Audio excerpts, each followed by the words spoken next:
Welcome, everybody. It's time once again for the next chapter with Charlie Hedges, as he explores turning the page on his life and yours.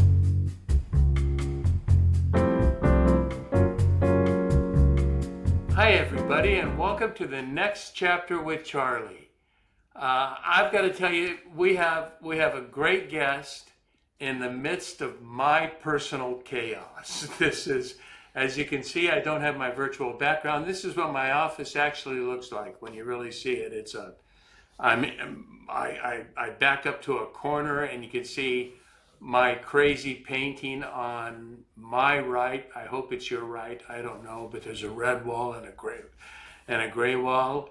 And fortunately, next to all this, we have the beautiful Katie Turner. So she is making everything look good. How are you, Katie? I'm good. How are you? I am. We don't want to know how I am. Don't even Okay. get me started. Okay. But Katie is our special guest. Katie is from Alberta. She's in Calgary. And as Katie knows, I used to do a lot of work in Calgary. I spent a lot of time in Calgary. I love Calgary. I love my Canadians. Give me my Canadians. They're the coolest people. Uh, um, but Katie, tell us a bit about yourself so the audience knows as we get going deeper in the show, who you are, that you're a psychologist and you have quite a bit. You do a blog, you have and you have lots of special offerings for people. You're quite involved. Yeah, well, I do therapy work for clients in Alberta and New Brunswick in Canada, but I've been branching out more for like workshops and kind of group programs beyond just Alberta. So I've wrote a book about like spiritual awakenings. My practice is a little more not kind of common psychology. There's more spirituality based in it. I do a lot of like depth work with unconscious mind, early childhood patterns. It really ranges from people who feel a bit stuck or like are really struggling, or people who want to really kind of connect more with their intuition and live the best life they can. Why do you think that is so important? Intuition has for the last 3 or 4 years been a big subject. All of a sudden, it's all uppercase letters now. It's not smaller case letters of intuition. We are moving. We moved from post enlightenment. We moved from critical thinking to feeling type of thinking, but intuition is different than feeling. I mean, feelings are very involved in intuition, but intuition is this gut thing. Tell me your idea of intuition. Yeah, so I mean, just so people know a bit about my background, is I was really science skeptical first. I wasn't raised religious or spiritual. If people talked about intuition, spirituality, I thought maybe placebo effect, but I didn't think there was anything really to it. But then I started having my own experiences with it, and it kind of changed how I see reality. And so Uh-huh. I think intuition, I do think it's almost a part of ourself that can connect to more of the larger, like collective quantum field. So it's not just emotion. Our emotions can actually throw us off. Usually, for some people, it does tend to come through a dominant sensory gateway. So that gut feeling, that can be some people's dominant type. Might just be, I don't have a good feeling about this person, don't really know why, but that turns out to be true with evidence later. Yeah, yeah, Yeah. yeah. Others it may be kind of even like seeing things in your mind's eye, things jumping out at you, like a billboard or a message just jumping out and getting your attention. For others, it's like a quiet inner voice or like audio messages jumping out. So it usually comes through a sensory gateway first, and when we know our gateway, we can pay more attention to it. But intuition is beyond our emotions or logical mind. And when it's pure intuition, it's usually just there actually isn't fear or anxiety attached to it. That's when our own stuff comes up.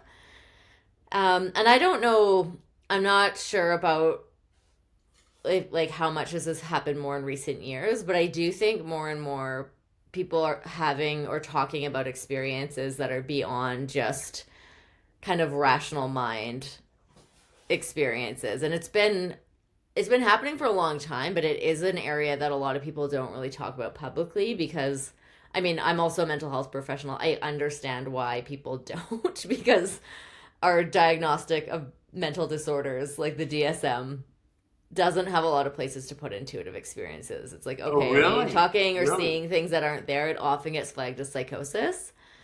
Or there's like a little section at the back. So many people who are actually like well grounded, professional, they may have these experiences, might be just a sense of knowing, dreams, like psychic experiences, but we're aware of like how kind of quote unquote crazy it can sound. So many people don't actually share it with others, where I think that is starting to change. Yeah, spirituality in general is becoming, it is sort of taken over after the decline of dominance of doctrinal Christianity. Right. That spirituality, that certainly, I'm not saying that doctrinal Christianity is not spiritual. There is a lot of spirituality, but it is different than the kind of spirituality you're talking about. Yeah, well, and religion can be more of this practices that are part of the group, that are part of what you belong to. And spirituality is really a personal relationship with something greater, whether it's source, God, universe, like whatever you want to call that. So you can be religious and spiritual, or you could be religious and not actually have a strong spiritual connection. Yeah, And you yeah, could be spiritual without being religious too. So because absolutely, I do absolutely. think it's that like prayer piece, we can put things out, like ask for help, but that intuition is like that God source, the universe communicating back to us or guiding us directly. And the world's getting Absolutely. crazier and crazier, so if we're looking for security outside of ourselves or outside of that connection, it's harder to find that. Well, yeah, you know, I don't think the total security is within ourselves. I believe, and I use that term you were looking for, whatever you call it. The term I use is the divine, and Mm-hmm. so that fits sort of all doctrinal. Yeah. That fits not only the monotheistic religions, but I just spent 3 weeks in Asia, and that Mm-hmm. fits in Asia as well. Yeah. Divinity is considered different. It's not a Mm-hmm. person. They don't believe. Yeah. Buddhism nor Taoism talks about a God. There is not a Mm-hmm. being that is a God. As God existed, pre-existed in our Western view, Mm-hmm. deity existed before creation of everything, always existed.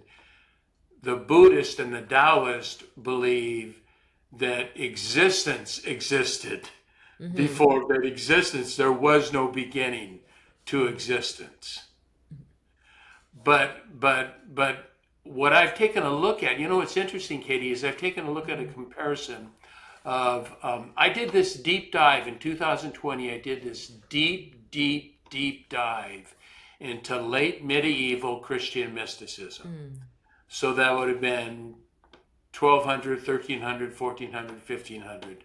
St. Francis of Assisi, Bonaventure, Mm-hmm. Teresa of Avila, Julian of Norwich, John of the Cross. And that is a whole different kind of Christianity than the Christianity Mm-hmm. that we get from pulpits today. It is not very doctrinal, that is very spiritual and very Mm-hmm. divinely oriented. And it has one goal in mind, one goal, and that is intimacy with the divine. However you become intimate with the creative source is, and I find that to be not just Christian mysticism, but the Sufis, Mm-hmm. the Hindus, and also I found that practices of that, of caring and tenderness and heartfulness, true in the East as well as in the West. Mm-hmm. So I'm actually writing a book on that right now. Oh, cool.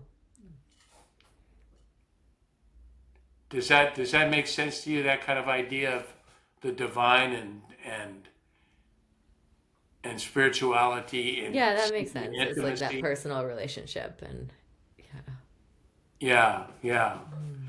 So you wrote Mm-hmm. a post that just caught my attention. well, a blog, I guess you call it, right? Hmm. You wrote a blog that really caught my attention, and it was and you were on a teacher's strike at the time, right? Or a teacher's The strike was province was going going on. through one. Yeah, yeah. Yeah, tell me tell me about that. You left us with some questions that I want to do with Hmm. that I want to talk about your soul and growth and your Hmm. journey, and I want to talk about these questions. You wrote these brilliant questions that made me write back to you because you've been on the show before. Made me write back to you and say I wanted to have you on the show again.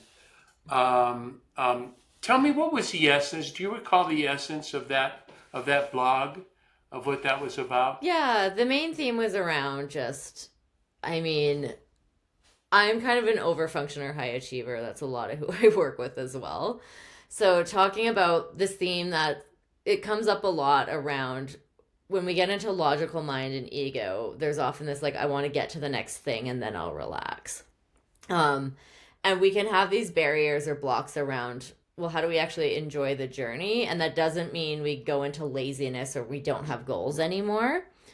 But I think a lot of people might find more of a spiritual path or look for a deeper meaning when we've done a bit of the rat race of like, when I get the degree, when I get this far in my career, it's like, then I'm going to relax, then I'm going to feel good. But at a certain level, it's like material things and checking off boxes actually doesn't give us that deeper satisfaction and contentment that we think it's going to. We'll usually hit it and blow by to the next target right away with very little pause. I mean, we can get a dopamine rush in the meantime, but I think it's more so the kind of essence around the whole blog post was more about it's not so much like the journey, it's really like the destination is everything. And that doesn't mean we don't have goals because we often have kind of soul calling, genuine goals of places we want to get to. But I think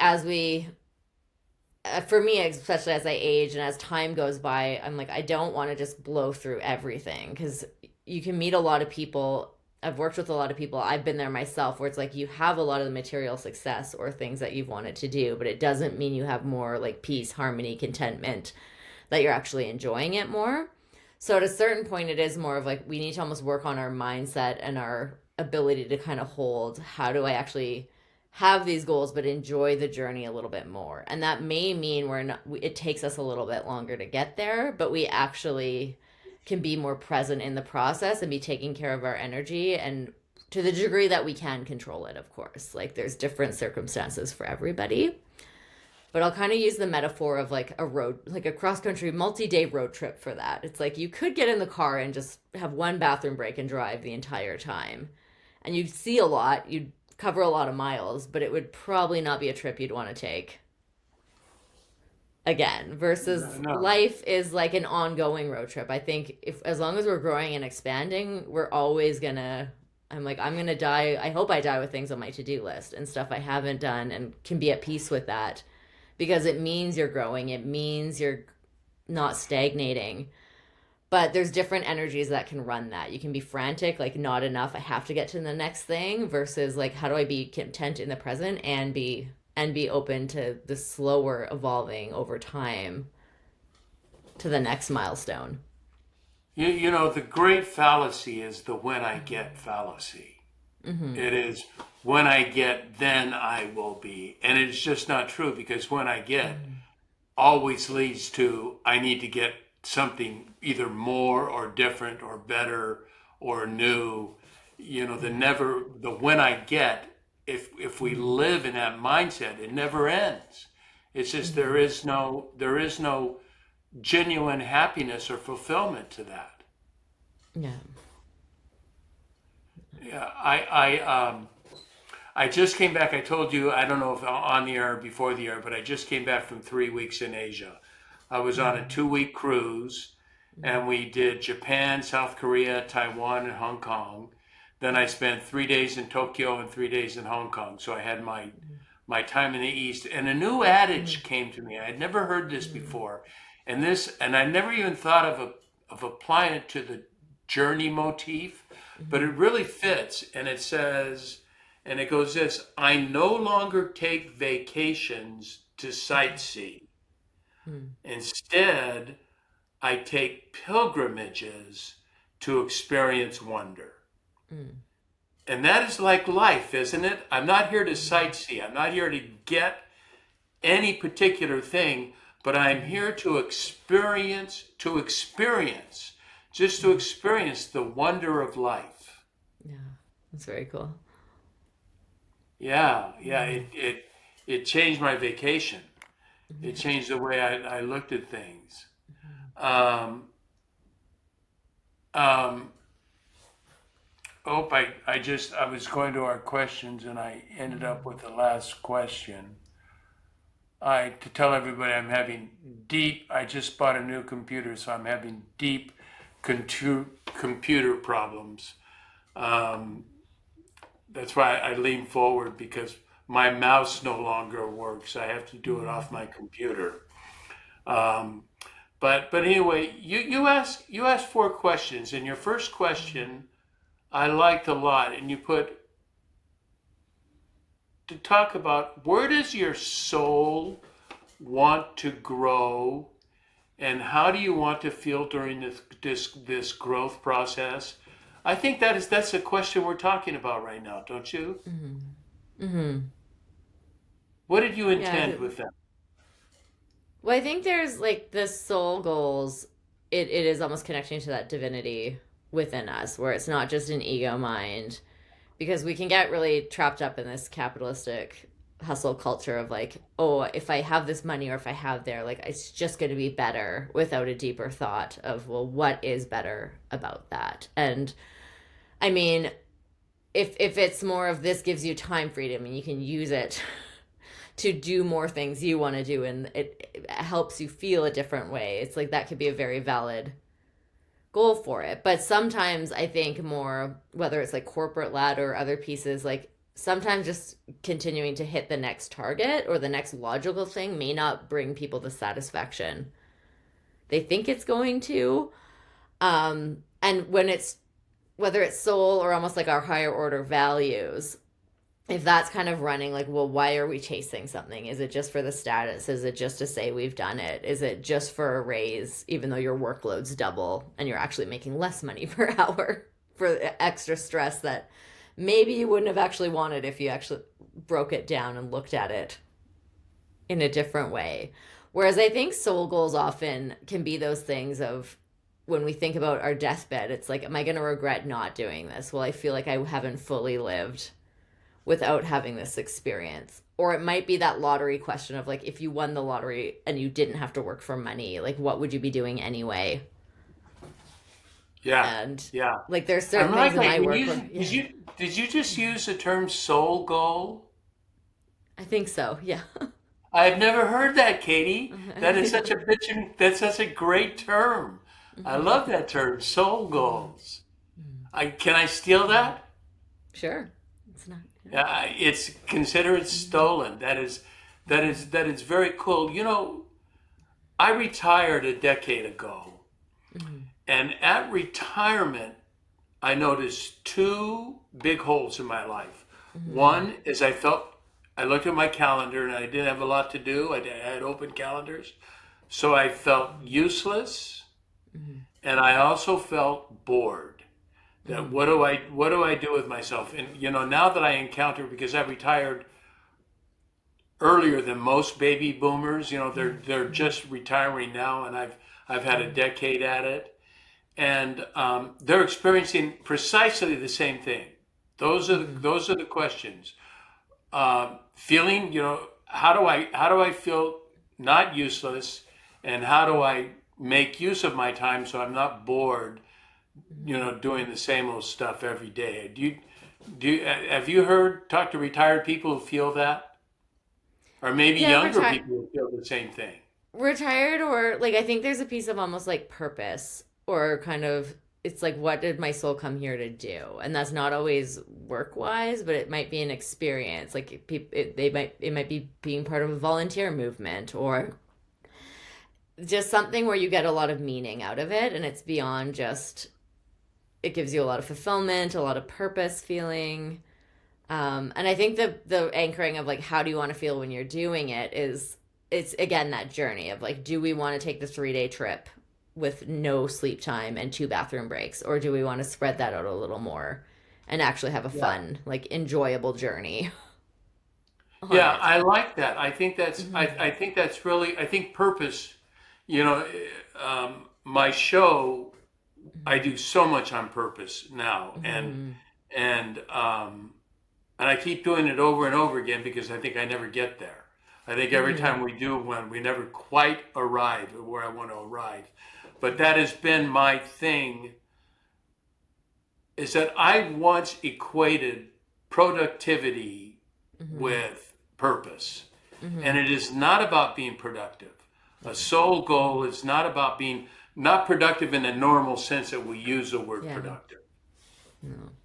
Because it is that alignment, like that inner divine alignment, where if you're doing really well at something, but you're not, your soul and your heart isn't in it anymore, it starts to drain you, or you start to get, you can use mindset hacks, you can use the psychology tricks, but it's usually your energy starts shutting down in it, and you know something's off. Whereas other things, it's like you might be productive, there might be work to do, but if it's like, oh, this is really lighting me up and I feel really called to this path, you get a boost of energy or purpose or feel like you're on the right path, even if there's work involved in that. Yeah, absolutely, absolutely. Mm-hmm. And as much intuitive work as I've done my entire life, my entire Mm-hmm. life has been run intuitively, but it's always been about productivity, getting Mm-hmm. shit done. That's I Yeah. call it GSD, uh, Mm-hmm. getting shit done, and that's what I do. Mm-hmm. But you're talking about, I'm finding in retirement is something different than that. The purpose Mm-hmm. is not about getting stuff done anymore. It Mm-hmm. really is about experiencing. I'm one of those few people that if I found out I had 5 years to live, Mm-hmm. and we just found some things that I'm extraordinarily healthy for my age. I'm like, Mm-hmm. I I feel 20 years younger. My body Mm-hmm. is in, I just don't have body things, but although Mm-hmm. something came up and there was a possibility that there was a 5 year term on Mm-hmm. this. And I'm quite comfortable with dying. Mm-hmm. I've lived a full life, and I've lost this productivity thing, and I'm Mm-hmm. into experience. What is going on? Mm-hmm. What can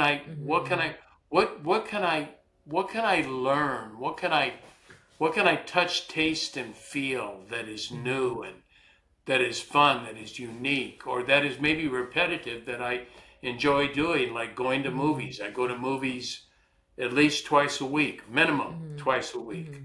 I will go to the film, to Mm-hmm. the theater.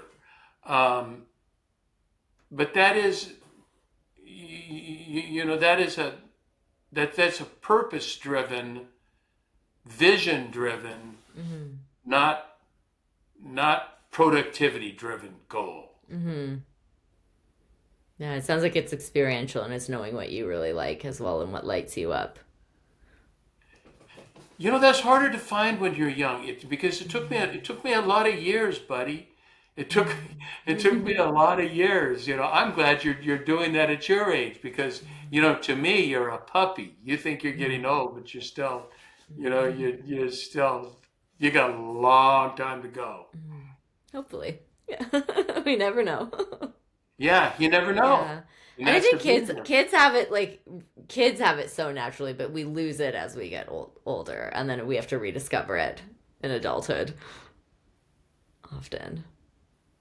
I like that. You have another Mm-hmm. question I wanted to ask, and you put Mm-hmm.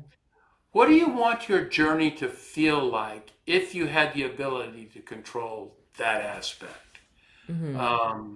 Talk to me about that. What do you want your journey to feel like? Have we already kind of covered that? I believe we did kind of touch on it where it's like again it's kind of that reflection point or grounding because most of us are taught that goal piece of like, where do you want to get to? And almost like the faster we can do this, the more productive we can do it, the better, where that's not actually true in life.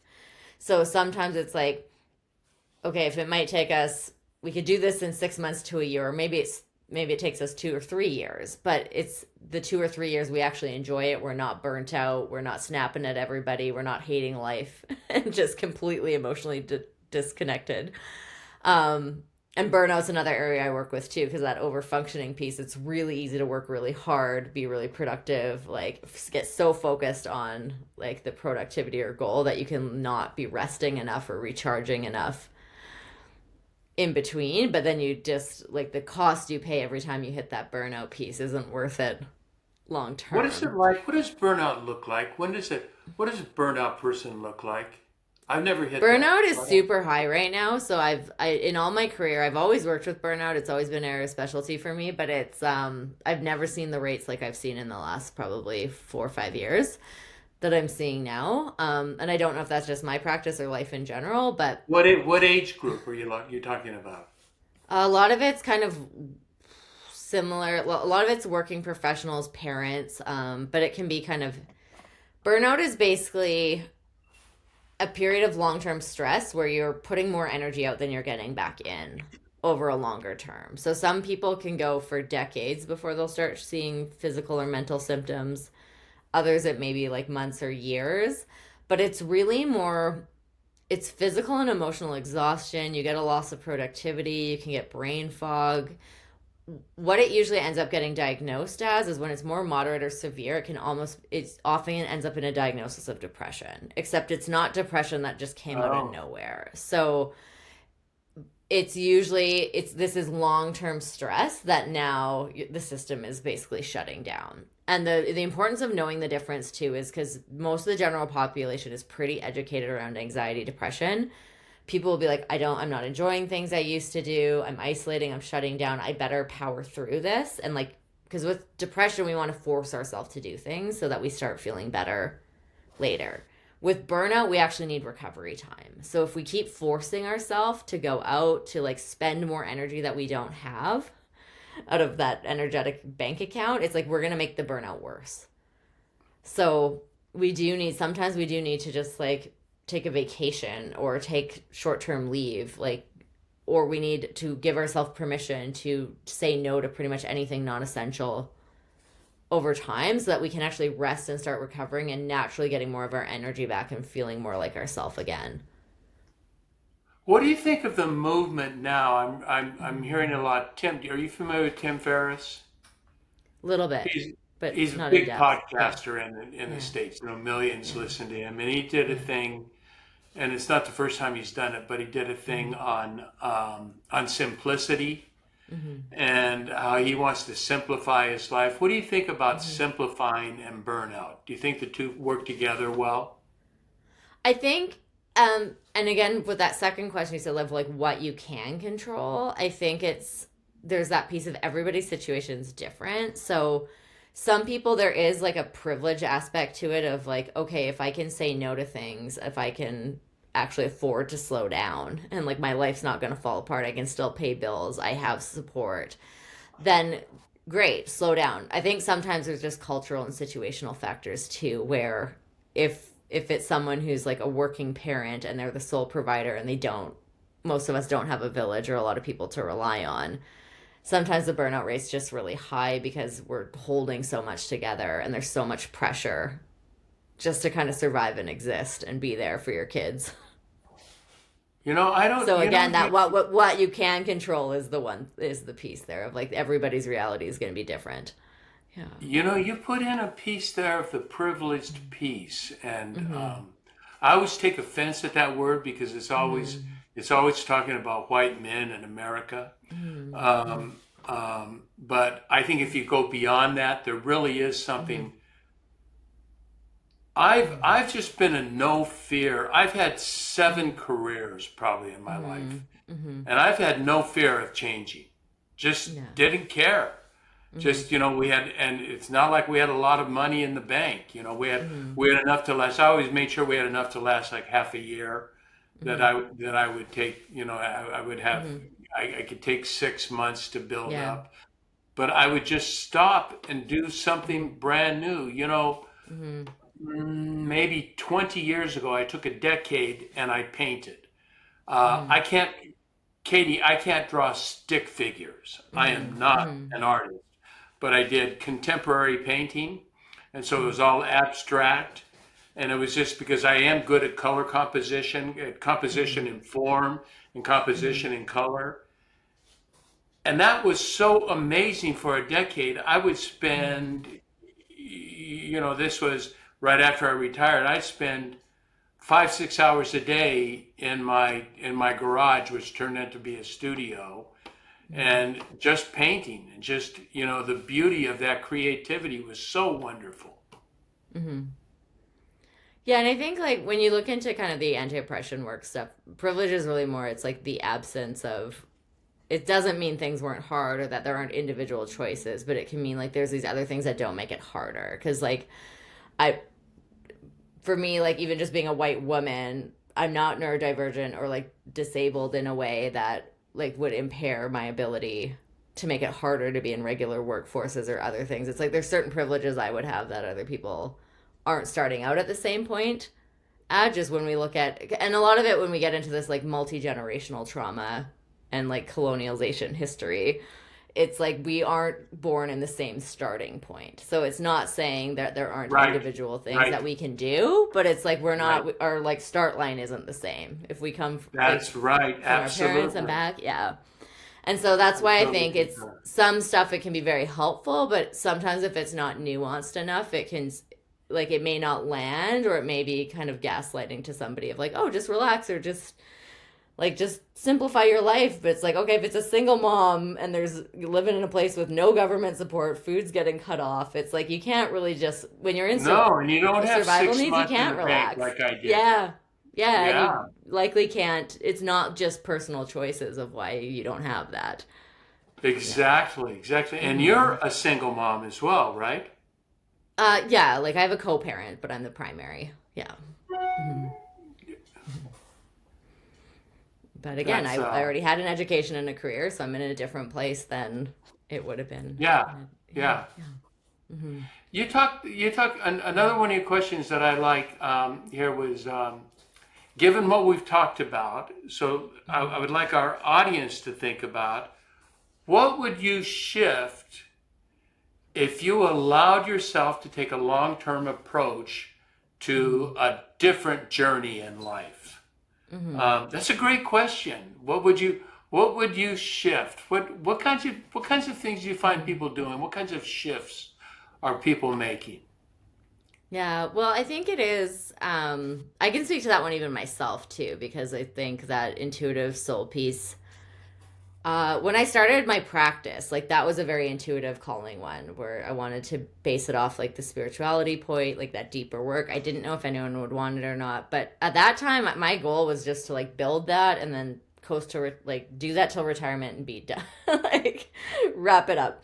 But in Okay. the last few years, I've been getting more intuitive callings around making this type of work available to more people or but I don't know what that's going to look like yet. And when I talk about soul goal, I was like ego, logical mind. I was like I'd like to just not actually part of me would like to just not have to do more.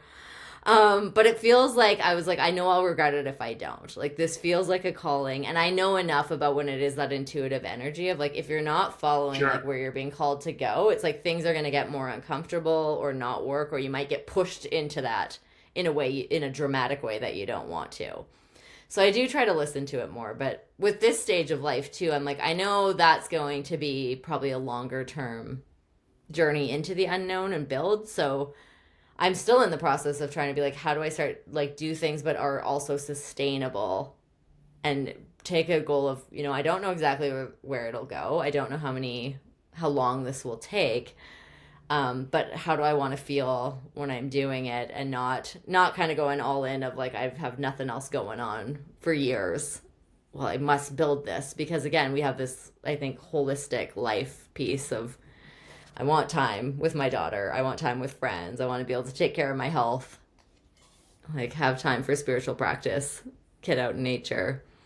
So sometimes, again, it's just that, if we're always if there's always going to be more, if we're on a growth path, there's always going to be more goals and more things calling us. And it just may be, do we have a, do we make peace with that? It might take us a little bit longer to get there. So this is assuming your question. What would you shift if you allowed yourself to take a long-term approach to this new journey in life? Mm-hmm. It assumes you have a journey in life. You have determined, as you had said earlier, you have determined your purpose. That and is this in alignment? I really believe in our core. That in our core, each of our cores are different, and that the overused word, which I still love, is authenticity.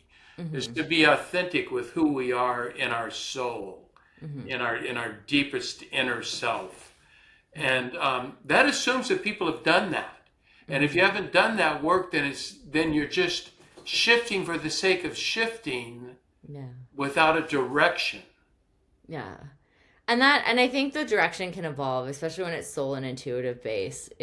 We'll often get the next thing right now. It won't show us the entire journey. Our logical mind wants to know, like, for the next 20 years, like, what exactly am I doing and where am I going to go? Because with that subtle intuitive shift, it's like we could reach a goal, we could arrive at something, and then because I think it's relationship with the divine piece. It's like who we're becoming in that journey, right? And how we're evolving and how we're growing. And it's like we won't be the same version of us when we keep engaging in that process. So we may be ever evolving. I talked to somebody last week or a couple weeks ago about purpose, and she was saying your purpose evolves in your life. And I've never heard anybody talk about an evolution of purpose. But purpose is an evolution. It is constantly not changing as much as growing.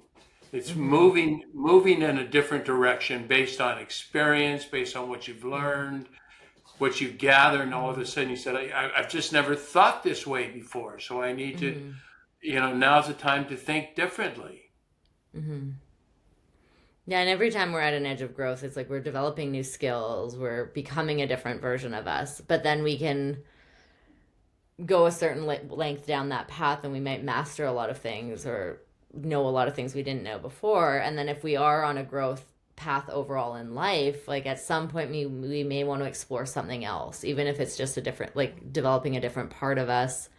Some people might want to garden, or like they retire and like really devote themselves to something else that they weren't able to while they were working. They might have more time with family, more volunteer time. Like, I don't think it always has to be, I don't think our purpose, we can get really hung up on purpose as like career in the work we're doing, but it can be, purpose can be many different things, and it can change and evolve. And if you have my purpose, which is to experience wonder, it's wide open. It's just wide open. Whatever sounds cool, I'll try it. I try foods. Just in Asia, and I was in a restaurant in Hong Kong that spoke no English, none. I was taking. We had a guide for the day, and the guide said, "You want real Chinese food? Go to this restaurant. They speak no English. They serve no." He called us white people, which is I never heard Asians call us white people, but Asians said they serve no white people, so you will be completely on your own. So we just went in there and just tried food. They said, just serve us. We don't know. We couldn't communicate, and it was they had a beautiful time, we had a beautiful time, and it was the food was tremendous. So that's just part of experiencing. I'm not looking. Well, I don't eat steaks anyway, but I'm not looking for a steak and mashed potatoes. I'm looking for something different. Yeah, and it's knowing yourself, and like you said, what lights you up. Have you heard of sensation seeking? The sensation seeking self-test? The sensation seeking self-test?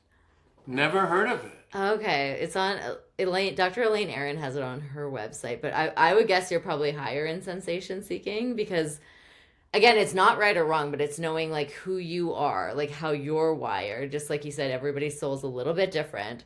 Where some Right. people, if they are like sensation seeking, is more, do you genuinely enjoy new experiences and like healthy adrenaline and out of your comfort zone and trying different things, evolving. And usually for people who are higher, we need that in a healthy way, or we can start to like subconsciously like, get some chaos going that may not be helpful. Whereas people who are really low in self sensation seeking, like that, your trip may have been their nightmare, and it's not right or wrong. It's Oh, just knowing who yeah. you are and what actually works for you.